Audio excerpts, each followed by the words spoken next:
Isa-isang pinuntahan ni Pangulong Noynoy Aquino ang mga kaanak ng 44 na napatay na PNP staff na nakaburol sa Camp Bagong Diwa sa Taguig. May ulat on the spot si Sherry Ann Torres. Connie, may pitang seguridad dito sa multipurpose hall na NCRPO sa Camp Bagong Diwa sa Taguig. Ayon kasi kaya Chief Inspector Lerma Tirana, Public Information Officer ng NCRPO, sa ngayon, 2 kaanak lang talaga sa bawat isang napaslang na kagawad ng Special Action Force ang pinapayagan na lumapit doon sa nasawi nilang kaanak. Masyado na raw kasing masikip itong loob ng multipurpose hall.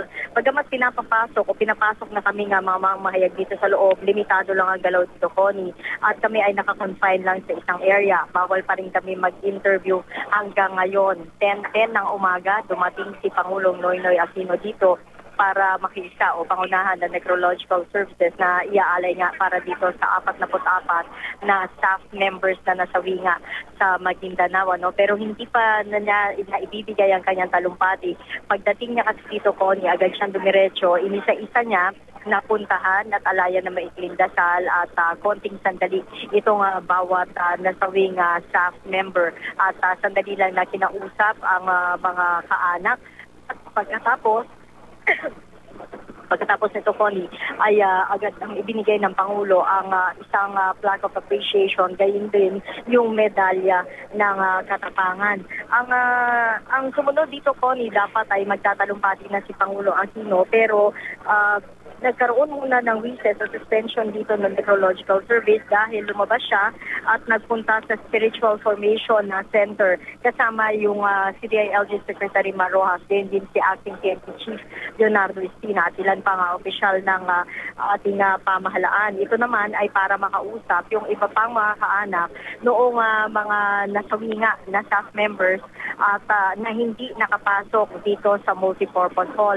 Sa ngayon, Connie, dahil wala pa ang Pangulo, patuloy pa rin yung kanyang pakikipagpulong doon sa Moral and Spiritual Formation Center dito nga sa loob ng Camp Bagong Diwa ay muling binuksan itong viewing time para sa mga gusto pang makiramay dito sa mga pamilya ng mga nasulingan na staff members. Connie, kanina habang tayo ay naghihintay ng pagdating ng Pangulo ay namataan natin itong si Senadora Cynthia Villar na kasama yung kanyang ilang staff na iniisa-isa yung mga pamilya ng mga nasawi nga na ito na ating pulis, mga alagad ng batas. At sila ay nakita lang natin si Senator Villar na namimigay ng sobre at sinasabi niya na kaunting tulong lamang daw mula sa kanyang tanggapan ang kanya ibinibigay. Kapansin-pansin din yung pagsaserve niya na pag-iikot dito sa bawat nakahimlay dito na labi at kinakausap yung mga relatives at nakikikonsol nga ng husto.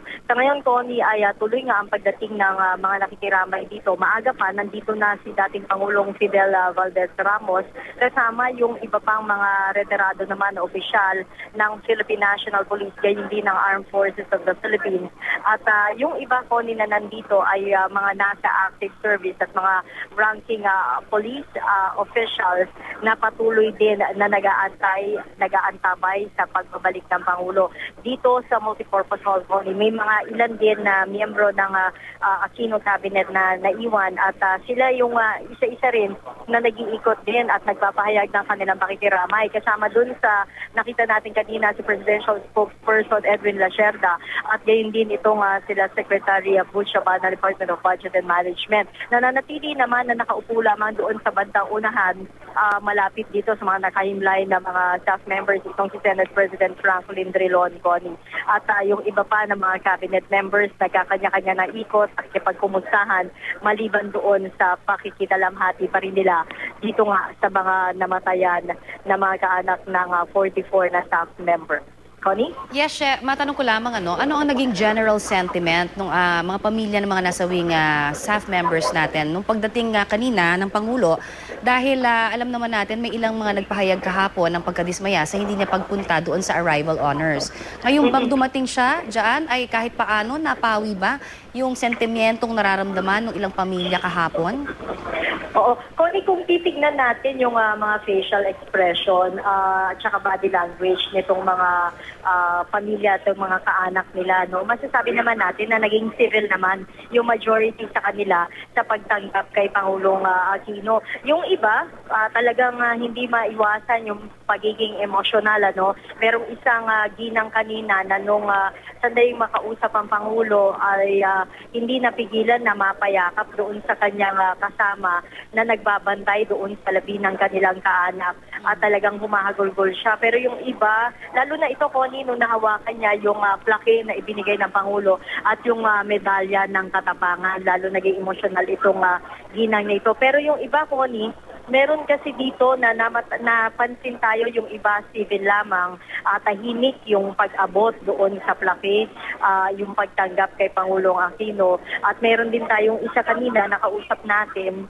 napansin kasi natin itong si Elisa Esmula, na ito ay byuda nitong CPO2 Aman Miswari Esmula, na parang hindi niya gaano na tumango-tango lamang siya sa Pangulo kanina nung akma na ibibigay ng ni Pangulo Aquino yung plaque at yun ng medalya para na inilalaan para sa kanyang asawa. Sandali natin siya, Connie, na nakausap at ang sabi niya, hindi naman daw niya sinadya na talagang na parang isnabin ang Pangulo, ang gesture ng Pangulo. Kaya lang daw, ang eksaktong termino niya, naguguluhan kasi ako sa nangyayari. Kaya tipong hindi raw siya agad nakapag-react. Connie, yun pa lamang, mayroong iba mga dito. Kanina may nakausap ako dito na isang kaanak. Actually, dalawa yung kausap natin kanina. At ang sabi nga niya, yung isa, tiga Samar siya, ang kanyang kapatid, nakabase sila sa Samar. At ang sinasabi niya, hindi raw niya alam kung ano yung mararamdaman niya ngayon na nakita niya, na nakikidalamhati sa kanilang Pangulo. Hindi pa rin daw niya nakakausap yung kanyang ina at ate na personal na tumanggap kay Pangulo Aquino nung habang nag-iikot ito. Meron naman, Connie, na iba, halos nakita lang natin, iyak lang na iyak at hindi na napansin halos ang Pangulo. Connie? Maraming salamat, Sherry Ann Torres, at babalikan ka namin maya-maya pa sa iba pang update.